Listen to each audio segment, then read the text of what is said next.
Welcome to LOA Today. I'm Walt Thiessen here with life coach Cindy Chavez. Today is Wednesday, May the 1st, 2019. It is 4 p.m. in New York. It is 1 p.m. in Los Angeles. It is 9 p.m. in London, and it is 6 a.m. in Sydney, Australia. But wherever you are in the world, thank you for joining us for another episode of LOA Today, your daily dose of happy.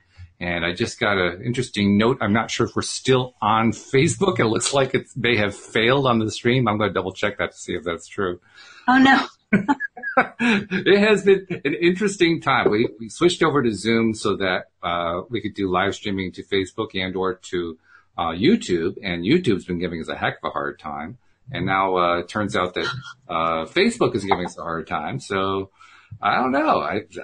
I think it's like what Linda Armstrong keeps telling me. Our energy is just too big, Cindy. I mean, the electronics just can't keep up with us. That's all there is to it. Just never know. I have no idea. The stars are just not aligned. I don't know. I don't know either. I'm going to try one more time just to see if I can get it live streaming to the Facebook page so that people on Facebook can tune in and follow us. But the good news while I'm doing this is that it's Neville Day. Happy Neville Day. Neville Day. Happy Neville Day. Happy May Day. Happy May Day, yes. 1st of May, yes. It's amazing. It's something that doesn't get celebrated as much anymore by a lot of people, does it? I mean, May Day, when was the last time you ever saw a maypole, for instance? You know, I actually did see a maypole in the past couple of years. I'm trying to remember what it was, but it was really cool, yeah. But you're right. We don't think about it. And the other thing is that it's amazing to me that it's already May. Tell me about it. No kidding. Wow, how did that happen? What happened to the first third of the year? Right? Exactly. Crazy. Oh, it is crazy. It's unbelievable. But, that just means that our now is in a new place. And that's the way to look at it, I think, is, the now is always current, right?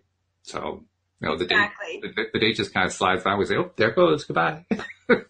Exactly. And that's the thing. And that's talking about conscious creation and law of attraction. And, you have those moments where things turn out so great and you're able to, experience synchronicity and wonderful things happening. And when that happens, it's because of alignment. And alignment always happens in the present. Mm.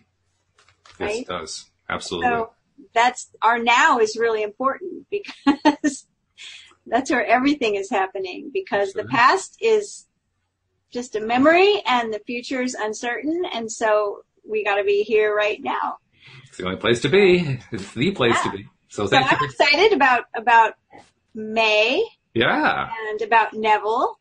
And I've been editing audio almost all morning until it was time to be here. Oh, no kidding. Yes. And I have to say that I didn't have any glitchiness. Good. Yeah. And I kind of had a moment of, wow, I'm really getting really good at this, right? I love it. Well, it's only because, I've been doing it a long time and you start to understand the programs and it starts to be second nature instead of that learning curve of like, right. Oh my gosh, how do I do this? But the thing that was funny, and I just laughed about it, was that I do all this recording in my office and I have these two big windows. And I know that occasionally during the podcast, you'll hear like traffic sound or something, a siren go by or whatever. Mm-hmm. But it just feels like, it seems like whatever hour that I spend recording, it's that particular hour that every big truck in the world is going to do. Of course it is. As much noise as possible. And at some point, I just shook my head. Every time it happened, I just stopped talking because I know I'm going to edit it out. But it's just like, la, la, la, just stop talking and when I was first starting to do the podcast 6.5 years ago, and for the next few years, I was obsessed with every time there was some sort of background noise that came in or, something didn't work right or whatever. And what I didn't realize is that in the process of doing that, I was actually setting myself up for more stuff to be obsessed about. Right. But in the course of learning about all of that, I kind of like reached a point of no return where I just didn't care anymore. I think that's what's happened. I mean, I always know that I'm going to edit it to a degree to where I run through the whole thing a couple of times. I listen to it. I edit it. It's fine. Mm-hmm. But the first few times I edited out every tiny little thing that you don't notice. And I was so persnickety about it. For a 30-minute recording, I would spend 4 hours editing it, pulling out every little thing. And then one time I had purchased like a course or something from somebody, and I'm listening to it and I'm taking my notes. It was just like a class on something, and she's talking, and all of a sudden I hear in the background like, I'm like, oh my gosh, here I am worrying about a pin drop, and this recording has a freaking rooster, and it's like, okay, I'm just not going to worry about this anymore. Oh, that's great. So now when it happens, I just laugh and I take a breath and I wait for it to stop, and then I keep recording, and then I edit out what I can, and it's all good. It is. Sometimes we just take everything too seriously, right? No kidding. Yeah. Well, in a sense, that's kind of what I have been doing with trying to get the Zoom thing straightened out. I mean, yesterday I was obsessed with it. I was just, I was frustrated. Like, why didn't this work? I'll try it this way, try it that way, so forth. And I finally said, well, this isn't getting me anywhere. Why am I doing this? What's the point? If this can be ironed out, it's going to be ironed out anyway. It's not going to get ironed out by me getting all upset about it. Right. Oh. So why not just take a breath? And so I did. And I took the rest of the day off. That's a really good way to do it. Let go of that resistance. This is actually good information that I'm getting here, because as we're talking, I just tried to restart the live stream in Facebook, and I did restart it, and it dropped out again. So I've got information to pass along to the Zoom folks. So here's another example of how I don't have to do any more fixing. All I have to do is just find this, report it, and I'm done. That's it. That's cool. I like that. Yeah. Just turn it over to the manager. Yeah, exactly. Well, this case works for Zoom, but nevertheless, yes, I turn it over to the manager. Isn't that what Abe says, is just turn it over to the manager? That's right. Exactly. Perfect. Well, should we dive into some Neville? We should. And I'm noticing we're almost done with this book. This is the longest book that we've tackled. We are. We're almost done with it. We're almost finished. We are on chapter 24 as of now, and that's amazing. It is. It's cool. It's fun. Yeah, and it's been so good. Yeah. Yeah, and when I saw the title of this chapter, I was like, ooh, because it's clairvoyance. Mm-hmm. And so we know that there are a bunch of different facets to what we usually just call intuition, I guess. Right. I'm really curious to see where Neville's going to go. As usual, Neville... I just need to point one thing out. I mean, we've been doing a lot of chapters that were about, like, the triune God, and about circumcision, and about the crucifixion and Easter and Christmas and so forth. And now all of a sudden we're on clairvoyance. And this is in the same book. And I mean, how many books do you know of that go through that kind of transition? That's a pretty rare transition. Right. Well, there was one point when we were maybe, I want to say within the last 3 weeks. So, in the last maybe 5 chapters, where I'm reading, and all of a sudden Neville mentions to dare, to know, to will, and to be silent. Mm-hmm. And I was like, what? Like, that's like the power of the Sphinx. That's like something that has to do with, ceremonial magic. And I'm like, okay, that was Neville? Like, Neville's all over the place. He right? really is, yeah. And, something that I think is really cool about Neville is, at least from where we sit now, I recognize that he wrote this stuff a long time ago. He was in a completely different, really, society has changed so much, right? Oh, yes. Societal norms and, our culture and everything. But he didn't seem to really care whether all of his stuff fit anybody's sense of what was usual or normal or traditional or mainstream. And he put things together that other people might not have ever put together. And he was very unique in that sense. And I think that's a great, example for us, is that we can think outside the box. I think Neville was really an outside the box thinker. Mm-hmm. Yeah, he definitely was. Yeah. And that's why I think it's like, then all of a sudden we get to a chapter and it's called fishing. Yes, right. I particularly like that one. So this one is called clairvoyance. And as usual, Neville starts out with a scripture a verse from the Christian Bible. He says, having eyes, see ye not, and have ears, hear ye not, and do ye not remember?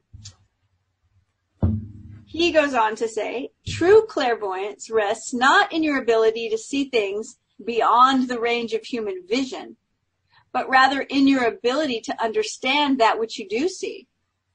A financial statement can be seen by anyone, but very few can read a financial statement. The capacity to interpret the statement is the mark of clear seeing or clairvoyance. That every object, both animate and inanimate, is enveloped in a liquid light which moves and pulsates with an energy far more radiant than the objects themselves. No one knows better than the author, but he also knows that the ability to see such auras is not equal to the ability to understand that which one sees in the world around about him. To illustrate this point, here's a story with which the whole world is familiar, yet only the true mystic or clairvoyant has ever really seen it. Synopsis. The story of Dumas, Count of Monte Cristo, is, to the mystic and true clairvoyant, the biography of every man. Edmond Dantes, a young sailor, finds the captain of his ship dead. Taking command of the ship in the midst of a storm-swept sea, he attempts to steer the ship into safe anchorage. Commentary. Life itself is a storm-swept sea with which man wrestles as he tries to steer himself into a haven of rest. 2. On Dantes is a secret document which must be given to a man he does not know, but who will make himself known to the young sailor in due time. This document is a plan to set the Emperor Napoleon free from his prison on the Isle of Elba.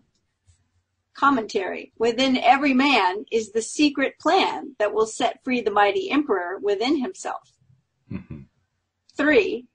As Dantes reaches port, 3 men, who by their flattery and praise have succeeded in worming their way into the good graces of the present king, fearing any change that would alter their positions in the government, have the young mariner arrested and committed to the catacombs. Commentary. Man, in his attempt to find security in this world, is misled by the false lights of greed, vanity, and power. Most men believe that fame, great wealth, or political power would secure them against the storms of life. So they seek to acquire these as the anchors of their life, only to find that in their search for these, they gradually lose the knowledge of their true being. If man places his faith in things other than himself, that in which his faith is placed will in time destroy him, at which time he will be as one imprisoned in confusion and despair.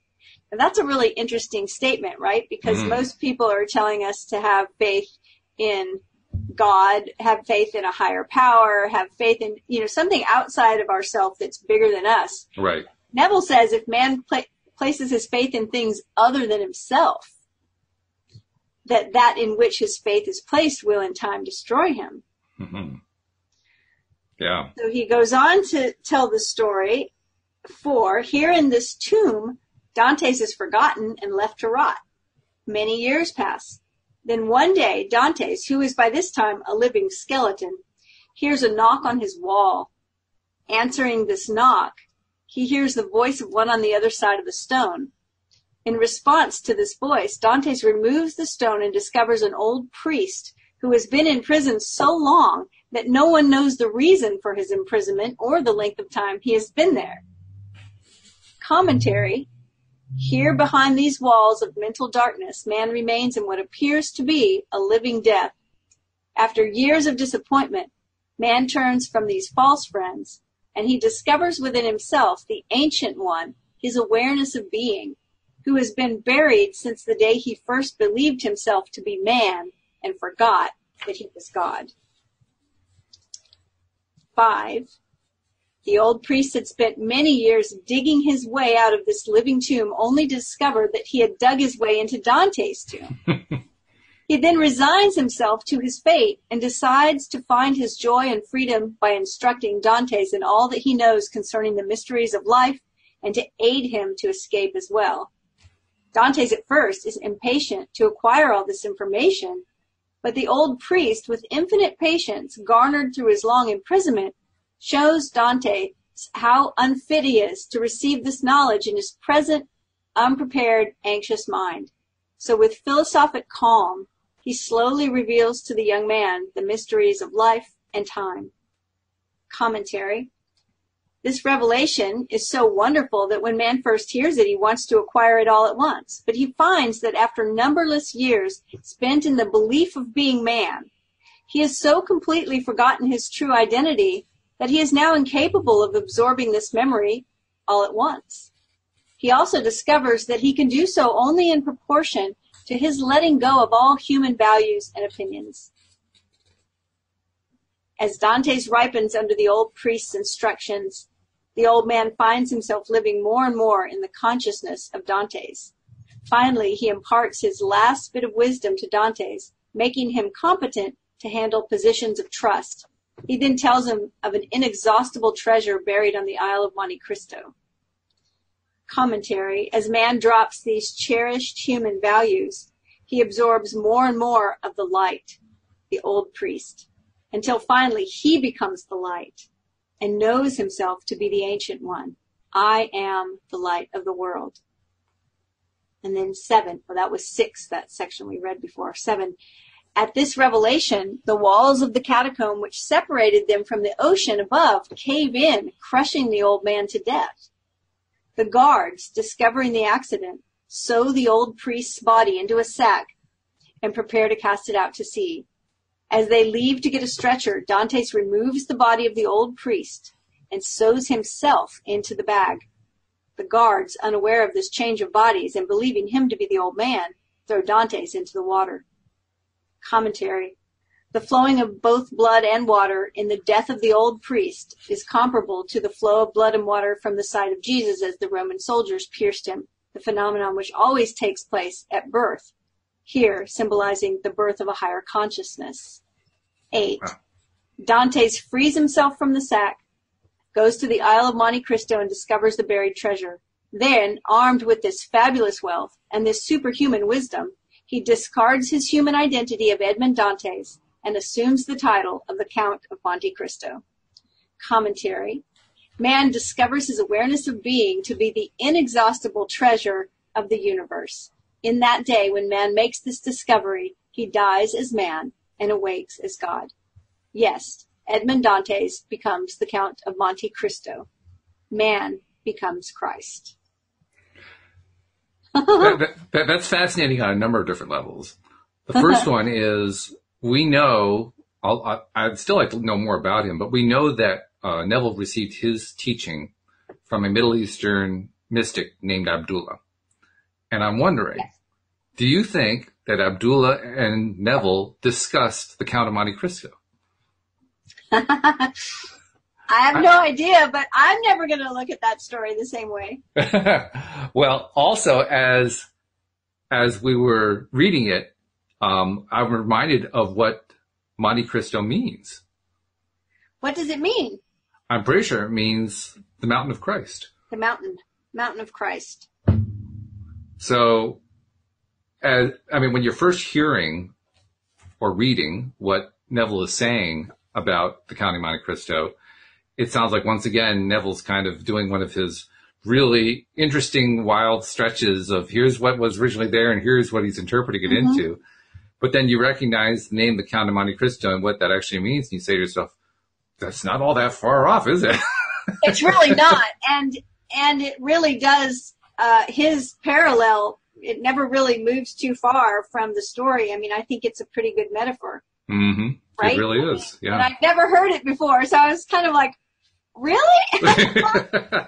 Certainly heard the story. I think, like he said, it's a story we all know, but I have never heard this kind of explanation of it. So now there's also a law of attraction thing going on here for me, because this is a story that I did read many years ago. I was quite young when I first read it, and then I forgot about it for literally decades. Right. Literally decades. And I know movies have been made and, plays have been written and so forth that kind of played off of it. But right. I just was ignoring it. I wasn't paying any attention to any of that stuff. And so it was not literally part of my life. In the past few years, I've been, my wife has been watching it a few times, one of the movies that were made about the Count of Monte Cristo on cable. And so I've been seeing that a few times. And then it came up. What was the other context? There was another context it came up in very recently. And now here we are talking about it again. So we have this cycle going on. I've been thinking about it and I've been getting interested in it. And as the interest has grown, more and more opportunities to explore it, to discuss it. And now we're into left field with it. And it all makes sense. It all makes sense. That's what's so cool about it. Yeah, it's really interesting. Now I kind of want to watch the movie. It's a good movie too. The latest one that I saw, I think it was made in the last 10 years. It was well done. Oh, really? Yeah. Okay. Yeah. I was thinking of the old movie. There is the old one, yeah. The new one is good. I mean, it's a little bit of a modern take, but it's still pretty good. And I'm almost interested in watching it again and watching it with the idea of looking at Neville's commentary during watching the movie. Oh yeah, that's exactly what I was thinking. Yeah. Yeah. Just to see, okay, well, how does this match up? Yeah, I'd like to follow it all the way through and see if it matches. Because, I mean, certainly the synopsis matches. That definitely matches what I remember of the story. So. Well, so speaking of something we all know, the next chapter 25, is the 23rd Psalm. Mm-hmm. And I'm thinking to myself, okay, even people who aren't Christian, people who aren't religious, people who, it's like this, it's in movies, it's in books, it gets quoted all the time. If you go to a wedding or a funeral, you may hear it. Like, it's all over the place. So I'm really curious to see what Neville's going to do to it. Well, as I'm kind of skimming here, I mean, the 23rd Psalm is a really relatively short psalm as psalms go. And the commentary is like 4 or 5 times longer. So this is going to be interesting. So I think we're going to Neville'ize the 23rd Psalm. We are, yes. So let's see. The Lord is my shepherd. I shall not want. Neville says, my awareness is my Lord and shepherd. That which I am aware of being is the sheep that follow me. So good a shepherd is my awareness of being. It has never lost one sheep or thing that I am aware of being. My consciousness is a voice calling in the wilderness of human confusion, calling all that I am conscious of being to follow me. So well do my sheep know my voice, they've never failed to respond to my call. Nor will there come a time when that which I am convinced that I am will fail to find me. I am an open door for all that I am to enter. My awareness of being is Lord and shepherd of my life. Now I know I shall never be in need of proof or lack the evidence of that which I am aware of being. Knowing this, I shall become aware of being great, loving, wealthy, healthy, and all other attributes that I admire. Now, I want to stop for a moment there, because when I look at the original line from the 23rd Psalm, the Lord is my shepherd, I shall not want. Yes. And in Christian circles, that has a very specific meaning. Do you get the impression he's using that second part of the phrase to mean something different? I shall not want. I mean, it seems to me that he's talking about something quite different there. Well, I've always understood it to mean I won't be in lack. Right. I won't be wanting for anything. Right. What do you think he is saying? That's partly what I'm trying to get my head around. But he says in that second paragraph, my consciousness is a voice calling in the wilderness of human confusion, calling all that I am conscious of being to follow me. So well do my sheep know my voice that they have never failed to respond to my call, nor will there come a time when that which I am convinced that I am will fail to find me. I get the feeling that section there is his way of interpreting I shall not want. Well, he does say, so good a shepherd is my awareness of being. It's never lost one sheep or thing that I am aware of being. So it's sort of like, I don't want for these things because I am. Like my shepherd, my awareness is so good. It's never lost any sheep or any things that I am aware of being. So that I think that's the I shall not want. Well, if that's the case, and I think you're making a good case for that, then the I shall not want isn't so much I shall not lack. It's rather what I have and what comes along with I am is with the analogy of the sheep. And I'm having trouble turning that sheep into what it is that he's saying. Well, it's like he's talking about, I don't want to say he's talking about it's awareness of being. That's the phrase. It's awareness of being. Yeah. So I shall not want is I shall maintain my awareness of being. Yes. And that's why I said I don't want to really say identities, but in a way, because that makes it sound like we have a million identities, and maybe we do, but it's the awareness of being, that none of those things that we're aware of being ever are lost. We are aware of being them. And once we can tap into the idea of that I am, then we go to his last paragraph here where he says, knowing this, I shall become aware of being great, loving, wealthy, healthy, and all the other attributes I admire. It's the awareness that is the shepherd, and it is not losing the sheep. What are the sheep? The sheep are all of those things we're aware of being. And those are the things we don't want for. Yeah, there it is. Our sheep are all the things that we are aware of being. Yes. Now we got it. Okay. Okay. So he maketh me to lie down in green pastures. Okay. Neville says, my awareness of being magnifies all that I am aware of being. So there isn't ever an abundance of that which I'm conscious of being. It makes no difference what it is that man is conscious of being. He will find it eternally springing in his world. The Lord's measure, man's conception of himself, is always pressed down, shaken together, running over. So I think this is interesting. And what it reminds me of is things in our life that are magnifiers, because he uses this word, my awareness of being magnifies all that I'm aware of being. It's kind of like a circle, because I'm aware of being, and it's my awareness of being that's magnifying all of these things. But, you know, one of the things when you talk to people around money and wealth and all those ideas that we get caught up about having money, having wealth, having abundance, is especially in people that have decided that a certain segment of the population, namely people that have great wealth, are bad people. And if people that are wealthy are bad people, then none of us people who want to be good people are ever going to want to be wealthy, because we don't want to be bad people, right? So we're going to keep it at arm's length from us. And one of the things that I have come to think is a really good explanation is that money doesn't change who we are. It just magnifies who we are. So if we're generous already, it's not going to turn us into, you know, someone who's stingy or greedy. If we're generous already, we'll even have more to be generous with. If we're already, you know, a miser, then we'll have more to hoard. It'll magnify that part of it. If we're creative, then we'll have more resources to create even more. It just magnifies whatever we are, right? And so he's using this idea, saying that the awareness of being is what actually magnifies all the things that we are aware of being.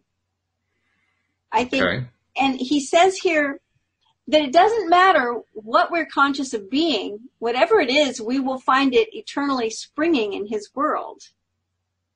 I think that's a good analogy because we do see it pops up everywhere. Whatever it is that we're conscious of being is the way we view the whole world. So we see it everywhere. Let's go back to the original psalm, verse 2. He maketh me to lie down in green pastures. Now, I understand what you were talking about here, but how does that tie into the phrase, he maketh me to lie down in green pastures? Well, if you're a sheep, I think that's a pretty good life. If you're a sheep, you want to be in a green pasture, not a brown one. You want to be somewhere where there's an abundance of whatever it is that you need. So I think that's the parallel that he's drawing there, is that there is an abundance of it. Same with he leadeth me beside the still waters. he says, there's no need to fight for that which I'm conscious of being, for all that I am conscious of being shall be led to me as effortlessly as a shepherd leads his flocks to the still waters of a quiet spring. And, there's a level of trust here that he's kind of not mentioned directly, but I think sheep trust their shepherd to lead them. And so there has to be a certain level of trust of our own consciousness, of our own awareness, of the power of that, and of the, ability of us to lead ourselves. I'm realizing there are still a number of areas of confusion for me where this is going here. I mean, I get the gist of what his message is, but I'm still trying to tie it into what the original Psalm says. And some of that still doesn't quite click. I need to go back to the first verse. The Lord is my shepherd, I shall not want. And he starts off by saying, my awareness is my Lord and shepherd. That which I am aware of being is the sheep that follow me. I want to look at those two sentences again. My awareness is my Lord and shepherd. That which I am aware of being is the sheep that follow me. What exactly is the difference between awareness and aware of being? What's the difference? It's my awareness and that which I'm aware of being. So the things that you are aware of being are those things that he lists a few paragraphs down. Great, loving, wealthy, healthy. So if I am healthy and I'm aware of being healthy, then that health is one of the sheep that follows me around. Health follows me around. If I have a conscious awareness of being wealthy. Have you ever heard someone talk about someone like that? Like, oh, this person is just, everything they touch turns to gold, right? Wealth just follows them around like a sheep because they're aware of their consciousness of being. I think that's what he's getting at. So basically what I'm trying to do here is I'm trying to encode the Neville decoder ring. I'm trying to draw parallels. Here's the thing is I think that there are times when Neville forces things. And because I don't take anybody's word as gospel, including Neville, I recognize that as far as I'm concerned, sometimes he may just be pushing a metaphor and trying to get it to fit. But I think this one's fitting fairly well. Okay. Well, that's fair. I'm just thinking about that concept. The awareness being the Lord and shepherd. Basically, he's talking about consciousness there. Lord is one of his words for consciousness. Right. So my awareness is my consciousness. My consciousness, my awareness, that is God. That's Lord. That's the reign. That's what's reigning over all. And then that which I'm aware of being, the sheep, that's all of the aspects of my consciousness as I choose to express it. That's all different forms of expression that I come from, that I put out there, coming from my position of I am. So, okay, I can go with that. Yeah. And so like he maketh me to lie down in green pastures. Well, the maketh me part, he's really deviated from dramatically, but I can live with that. Lying down in green pastures, he has, he's, like you said, he's talking about an abundance there. And I guess in a sense, we can say that if he maketh me, if that refers to my consciousness maketh whatever I am aware of being to lie down in green pastures. If that's what he's talking about, he's basically saying, well, one follows the other. Okay, in that sense, it's maketh, I guess. So right. I can live with that. And then he leadeth me beside the still waters. Now, the still waters, that's the part that's still not quite working for me yet. So I look over to his explanation, and he talks about he will find it eternally springing in his world. And I hear the word spring in there, and I see still waters. I say, okay, there's a mixed metaphor going on. What's he actually driving at here? When he says his commentary about still waters is kind of interesting because he said there's no need to fight for that which I'm conscious of being. Right. For all that I am conscious of being shall be led to me as effortlessly as a shepherd leads his flock to the still waters of a quiet spring. So I think he's kind of talking about, the verse seems to talk about peace. Right. And so he says there's no need to fight for that which a lot of times we struggle and push for things because we don't have the consciousness that we are that already. Mm-hmm. And I think that's what he's saying here, is that if you're conscious of being that, if you really have an awareness of that being in your consciousness, that identity, then you don't have to struggle to be that thing. You are that thing. It's like I don't go around struggling all the time and fighting to prove to myself that I am a wife or a mother or a woman or a coach. I am those things. Mm-hmm. And I'm conscious of being those things. So there's no fight. It comes to me as easy as, Now, there may be other things that I want to be, but I haven't been able to assume the consciousness of being those things yet. And so I would struggle to say I was those things. Mm-hmm. Okay. So, I mean, that's just my take on Neville. I think it's a good take. I think you're quite accurate. Yeah, I think you've got it pretty good. I wanted to make sure we went through all that because he can be really, really out there with his analogies. So we have to make sure we're really drawing all the lines. Well, this one here, I mean, he restoreth my soul. He leads me in paths of righteousness for his name's sake. Neville says, now that my memory is restored. Now, this is interesting because the verse says he restores my soul. And I don't know who can define soul. One of my favorite ideas is actually a quote from Sue Monk Kidd, where she says, if I'm asked what does the soul do, my answer is the soul does two things. It loves and it creates.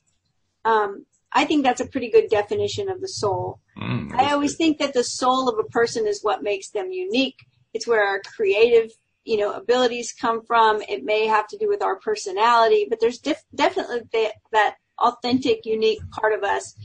He says, now that my memory is restored in the place of soul. Mm-hmm. And I think he's talking about knowing that he is God, right? Yeah. So that I know I am the Lord. Mm-hmm. And beside me, there is no God. So he says, my kingdom is restored. So his take on he restores my soul is he brings back the realization, he restores my memory so that now I know that I'm the Lord. Yeah, he says, my kingdom, which became dismembered in the day that I believed in powers apart from myself, is now fully restored. Now that I know my awareness of being is God, I shall make the right use of this knowledge by becoming aware of being that which I desire to be. So I would say that he equates soul with self-knowledge. It sounds like that to me. Yeah, I think so too.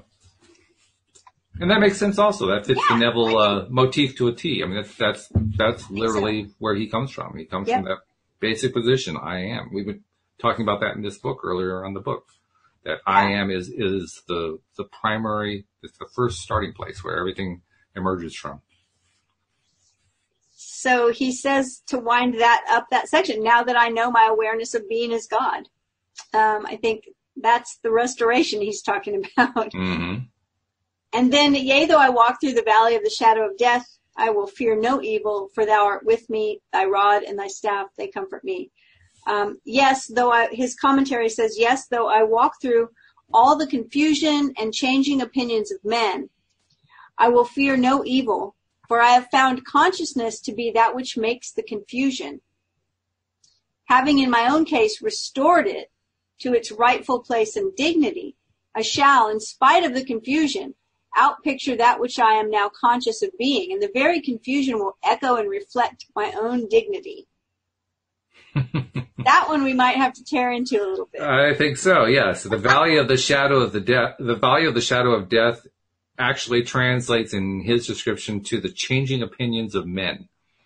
And confusion. And confusion, yes. So he says, I will fear no evil. He translates, I will fear no evil. Now here's where he goes with this. The original verse says, for thou art with me. I'm not going to feel any evil because I know you're with me and that your rod and your staff are comforting me. Mm-hmm. He says, I'm not going to fear any evil because I've found consciousness to be that which makes the confusion. Now, I'm curious about that. Because it goes on to say, having in my own case restored it being consciousness, restored my consciousness to its rightful place and dignity, I shall, in spite of the confusion, outpicture that which I am now conscious of being. I think what he's saying here is that the way that consciousness makes the confusion is that we become conscious of being and we're conscious of not being. Mm-hmm. You know, like it's confusing to say I am this in consciousness and then not see the evidence of it. Where's the evidence? And so he talks about that. He says, the very confusion will echo and reflect my own dignity. So I think it's that idea of stepping into a certain identity that you are conscious of. And sometimes there's confusion around whether that thing is really happening or not. Mm-hmm. That's all I can take from that. I don't know. Maybe you have something different. I think that's pretty good, actually. I'm still intrigued by the original phrase from the Psalm, the valley of the shadow of death, because he's translated that into the confusion and changing opinions of men. Right. And, you know, I can say there's a lot to that, because certainly, well, it depends on how you take the word opinions, I guess. But when opinions can often be used as a weapon, as a way of, you know, being somebody above the head and shoulders or lording it over them or, you know, in some way, using it in a way that's a not friendly way. Let's put it that way. Mm-hmm. And in that sense, yes, that does create a kind of a death or a shadow of death anyway. Because it basically puts a limitation, a very strong and severe limitation on creativity. And we just identified that, you know, this concept of, let's see, how does he express it? I don't remember exactly where he expressed it, but the concept of the soul, essentially, which we were talking about in the previous section. Yes. The soul being the creator. He says, my memory is restored. Right. Right. There it is. Yeah. Well, that, the blinding of that, the blocking of that is a kind of death. I mean, when you don't have your creativity, you're dying. There's not a whole lot of life going on there. Creativity is it's as essential as breathing and eating and sleeping and drinking water. I mean, if you don't have creativity in your life, you will die. So if he's equaling confusion with the changing opinions of men.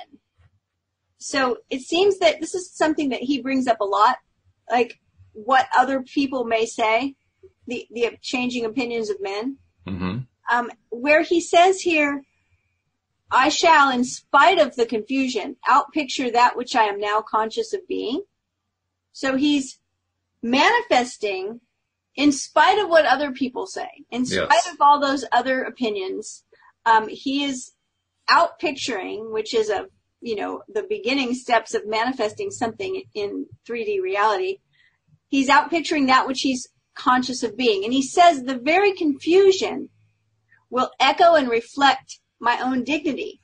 Mm-hmm. So that makes me think that if he's making a parallel of confusion and the changing opinions of men, then the changing opinions of men, the things other people say, will echo and reflect my own dignity. And he's talked about this before, that once you become conscious in yourself of a facet of your being, once you become conscious of being a certain thing, other people will see it. So the opinions of men will echo his own dignity at some point. At some point, it will be seen and it will be manifest where people will be able to talk about it. That's what I think he's saying there. Yeah, that's a good take on it. I like that. Now, there's also the last part of it where he says, I will fear no evil, for thou art with me, thy rod and thy staff, they comfort me, which he roughly translates into, let's see, where does it pick up? Having in my own case restored it to its rightful place and dignity, I shall, in spite of the confusion, outpicture that which I am now conscious of being, and the very confusion will echo and reflect my own dignity. The very confusion, that I think is the phrase that turns it. That's the turnkey right there. Right. Because so, I was just going to say, because that confusion ties in directly to the fear and confusion. To me, that's the parallel right there. Mm-hmm. So he's saying that confusion, that fear ends up, in a sense, transmuting into the rod and the staff that comfort me. Yes. And that it will end up echoing and reflecting his own dignity. That's right. So when I take that, like if I compare that to, say, the Abraham scale, the emotional guidance scale, what I understand that to mean is, as I move myself from the part of the scale that I don't prefer to the part of the scale that I do prefer, all my power comes to me. It's essentially the same thing as what he's saying in that paragraph. Right. And also, other people start to notice. And other people start to notice. That's right. And reflect it back to me. Yeah. Right? Even in their confusion. In their confusion. And their changing opinions, they're reflecting it back to me. That's contrast he's talking about. Well, I think because, in other words, even in their changing opinions and their confusion, they're still reflecting back to me what I'm conscious of being. Yep. Whether they agree with it or not. Yep. Because when you are conscious of being something, you are that. I am. That's the whole story. That's it. So that's pretty powerful. It is. Then he says, thou preparest a table before me in the presence of my enemies. Thou anointest my head with oil. My cup runneth over. His commentary. And by the way, that anointest my head with oil, my cup runneth over. Sheep will get little stickers and bugs and things in their fur, and the shepherd will rub oil on their fur to get it out, and they will put their face into a cup of oil or water to kind of wash their face, right? So it's a goodness that the shepherd's doing to the sheep here. He's taking care of it. So he says, thou preparest a table before me in the presence of my enemies. Not sure what that means. Thou anointest my head with oil, my cup runneth over. In the face of seeming opposition and conflict, I shall succeed. For I will continue to outpicture the abundance that I'm now conscious of being. My head, consciousness, will continue to overflow with the joy of being God. Mm-hmm. Well, going back to the original psalm, thou preparest a table for me in the presence of mine enemies. The psalm ties that back to the concept of the valley of the shadow of death. That's where those enemies are. That's where they come from. That's where they're confronted in a sense. And that's what the original biblical conception of the Lord, the shepherd, is leading them out of. So that's where the original story comes from. He's turned that into a story of consciousness, which he always does. Right. And in the story of consciousness, we've already identified part of that. The valley of the shadow of death, that was the confusion. It was the changing opinions of men. It was all the undesired side of the Abraham scale. It was the stuff that is scary. It was the fear stuff. It was all that kind of thing going on. And so now, if we understand in that context, the presence of mine enemies is that stuff. That's the stuff. It's right. It's the confusion. He reiterates it again right there, right? He says, in the face of seeming opposition and conflict. That's it. Yeah. So that part we got identified. Preparing the table, that ties into what you talked about how the sheep were originally treated by the shepherd. Mm-hmm. When the table here is a metaphor, very clearly. I mean, it is in the original psalm. So I think he just kind of assumes that the table is like, here's the foundation on which we're doing our conversation. That's really what the table is, And then anointing the head with water. He says, my head consciousness will continue to overflow with the joy of being God. So he basically took those two concepts, anointing and then my cup runneth over. He tied them into one thing. Yeah. So it's a little disjointed, but it's fascinating. I love that he's just so forward about my consciousness will continue to overflow with the joy of being God. Okay. Yeah. Surely goodness and mercy shall follow me all the days of my life, and I will dwell in the house of the Lord forever. He says, because I am now conscious of being good and merciful, signs of goodness and mercy are compelled to follow me. Now, this goes all the way back to the very, very beginning. Mm-hmm. He's talking about my consciousness is the shepherd, and the sheep are the things that I'm conscious of being, right? So we were talking about if I'm conscious of being wealthy, wealth just seems to follow me around. Mm-hmm. If I'm conscious of being someone who always runs into great opportunities, the great opportunities just seem to follow me around. Mm-hmm. So he says here, because I'm now conscious of being good and merciful, signs of goodness and mercy are compelled to follow me all the days of my life. For I will continue to dwell in the house or consciousness of being God or good forever. So he answered part of my question in that last bit by equating God with good. My question was, because I'm now conscious of being good and merciful, why good and merciful? Okay, good, we got that answer. Good is God. Why merciful? What's merciful in this? Well, I think he's just taking his analogy and the original verse, goodness and mercy shall follow me. So they're following him in his analogy of the shepherd being consciousness and the sheep being the things that we're conscious of being. In his analogy of that, if goodness and mercy are following him, it's because he's conscious that he is good and merciful. Well, and there's an interesting mixed metaphor going on there, because he says that goodness is God, but he also says goodness is following him. So God is following him. It's like, whoa, wait a minute. Interesting way to look at it. I mean, I'm not saying it's wrong or anything. I'm just saying it's a little bit evocative, because the very basic statement that he always starts with is I am. Right. And that I amness, if you will, is the basis of being God. I mean, he equates that very early on in the book. Right. With being God. Okay. So if we Neville understand it that 101. way, it's Neville 101. That's right. So basically, to kind of translate this, God, by being God, by recognizing I am God, my godness follows me around. Godness becomes apparent. It is apparent that I have a godness going on. I love it, right? It's like, that's powerful. Mm-hmm. Yeah, Mm-hmm. that's Yeah. powerful. Yeah. Very interesting. It is very interesting. Pretty wild, too. It's pretty wild. Let's see. So I'm watching the clock. Yeah, I'm wondering, do we have time? I don't know if we have time. We could try. It's a long one. Yeah. Well, we'll keep the commentary to a minimum.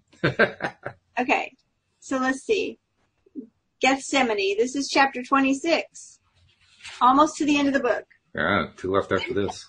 Then cometh Jesus with them unto a place called Gethsemane, and saith unto the disciples, Sit ye here while I go and pray yonder. A most wonderful mystical romance is told in the story of Jesus in the Garden of Gethsemane. But man has failed to see the light of its symbology and has mistakenly interpreted this mystical union as an agonizing experience in which Jesus pleaded in vain with his Father to change his destiny. Gethsemane is, to the mystic, the garden of creation, the place in consciousness where man goes to realize his defined objectives. Gethsemane is a compound word meaning to press out an oily substance. Geth, to press out, and shemen, an oily substance. The story of Gethsemane reveals to the mystic in dramatic symbology the act of creation. Just as man contains within himself an oily substance which in the act of creation is pressed out into a likeness of himself, so he has within himself a divine principle, his consciousness, which conditions itself as a state of consciousness, and without assistance presses out or objectifies itself. A garden is cultivated piece of ground, a specially prepared field where seeds of the gardener's own choice are planted and cultivated. Gethsemane is such a garden, the place in consciousness where the mystic goes with his properly defined objectives. This garden is entered when man takes his attention from the world round about him and places it on his objectives.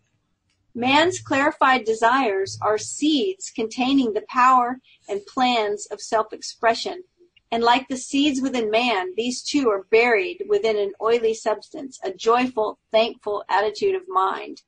So oil, in a lot of biblical, reference, especially that's poetic, is a metaphor for joy. So just pointing that out. That's not Neville. That's just my knowledge. Okay. Just like wine is often a metaphor for joy. Mm-hmm. Okay. As man contemplates being and possessing that which he desires to be and to possess, he has begun the process of pressing out, or the spiritual act of creation. These seeds are pressed out and planted when man loses himself in a wild, mad state of joy, consciously feeling and claiming himself to be that which he formerly desired to be.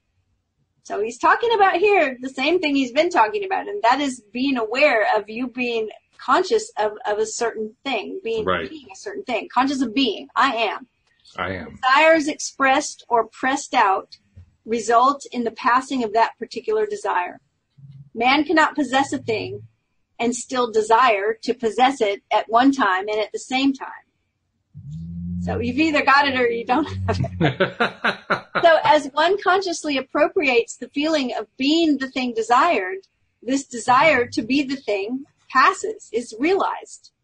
The receptive attitude of mind, feeling and receiving the impression of being the thing desired, is the fertile ground or womb which receives the seed, defined objective. The seed which is pressed out of a man grows into the likeness of the man from whom it was pressed. Likewise, the mystical seed, your conscious claim that you are that which you heretofore desire to be, will grow into the likeness of you from whom and into whom it is pressed. Yes, Gethsemane is the cultivated garden of romance where the disciplined man goes to press seeds of joy, defined desires, out of himself into his receptive attitude of mind, there to care for and nurture them by consciously walking in the joy of being all that he formerly desired to be. Feel with the great gardener the secret thrill of knowing that things and qualities not now seen will be seen as soon as these conscious impressions grow and ripen to maturity. Your consciousness is Lord and husband. The conscious state in which you dwell is wife or beloved. This state made visible is your son, bearing witness of you, his father and mother, for your visible world is made in the image and likeness of the state of consciousness in which you live. Your world and the fullness thereof are nothing more or less than your defined consciousness objectified. Knowing this to be true, see to it that you choose well the mother of your children, that conscious state in which you live, your conception of yourself. The wise man chooses his wife with great discretion. He realizes that his children must inherit the qualities of their parents, and so he devotes much time and care to the selection of their mother. The mystic knows that the conscious state in which he lives is the choice that he's made of a wife, the mother of his children, that this state must in time embody itself within his world. So he's ever select in his choice and always claims himself to be his highest ideal. He consciously defines himself as that which he desires to be. So we might have to wrap it there. I will make note. Or maybe we'll have to do the whole chapter next time again. We might have to do that. That's all right. I mean, if we have to do that, I can live with that. That's not a bad thing. Because I think there is actually quite a bit to be discussed on this. I think so too. He has a lot of metaphor that we were kind of moving past pretty quickly, and I think he's discussing. So, okay, we'll do that. But that was worth it, though. Sometimes I do that with Neville. Like, I'll read the whole thing all the way through, and then I'll go back and read it again, because now I have sort of a picture, a frame, if you will, that I can start to pick it apart. So yeah. There is layer upon layer upon layer upon layer in Neville. The layers just go on and on and on and on. I want to make one commentary before we close off for the day. I've been noticing I've been involving more in the Facebook groups that are Neville specific groups. Right. And one of the things I've noticed is that there is, I don't want to miscategorize or characterize it, but there's like there's a language and a culture around Neville that has kind of grown up in these Facebook groups. And I suspect it probably derives somewhat from whoever has been doing taking the lead role of teaching Neville's teachings. But it's an interesting dynamic because on the one hand, when we do our readings from the books, I get a really clear sense of all these layers of symbology, all these layers of metaphor and meaning. And it's almost like all these metaphors in the groups have been turned into, okay, here is the final structure. And the reason I take note of that is it sounds to me just like organized religion. Yeah. It's the exact same thing. I mean, when we look at, you're much more of a student of this than I am, but when you look at the original Bible, the original Torah, the original writings, and compare it to what it's been turned into, what it originally was quite different from what it's been turned into. It has been turned into a rigid, in a sense, it's like Neville's idea. You take the basic feeling and you harden it over time. It's been hardened over time into this one rigid thing. And that's fine. There's nothing wrong with that per se. But I think people often forget that when a structure is hardened, it doesn't last forever. It can't. In fact, a major portion of us as humans, as creators, as gods, is creating anew, building new structures. Being fluid, letting things evolve and change. And exactly. You know, that's the thing that happens is when we set something in stone and we make it rigid and we decide it can't be different, it, often turns into fundamentalism. And whereas the joy is in the fact that it's fluid.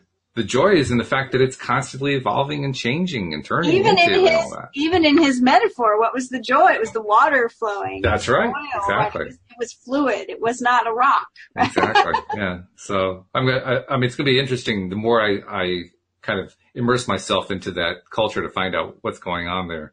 But I also have to admit I'm going into it with kind of a grain of salt. It's like you told me before the podcast, don't drink the Kool-Aid. I'm trying to avoid drinking the Kool-Aid. Right. But the cool part is we don't need to have people interpret it for us. We can interpret ourselves. And that's what's so fun about doing this. So thank you for continuing to be our lead interpreter, our lead Neville decoder.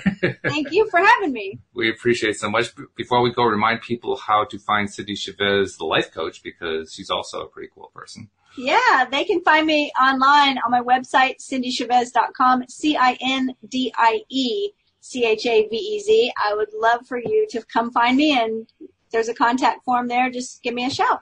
Very good.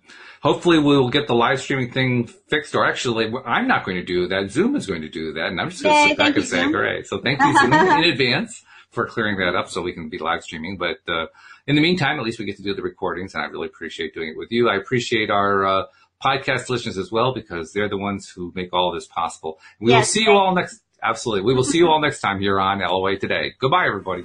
Bye, everyone.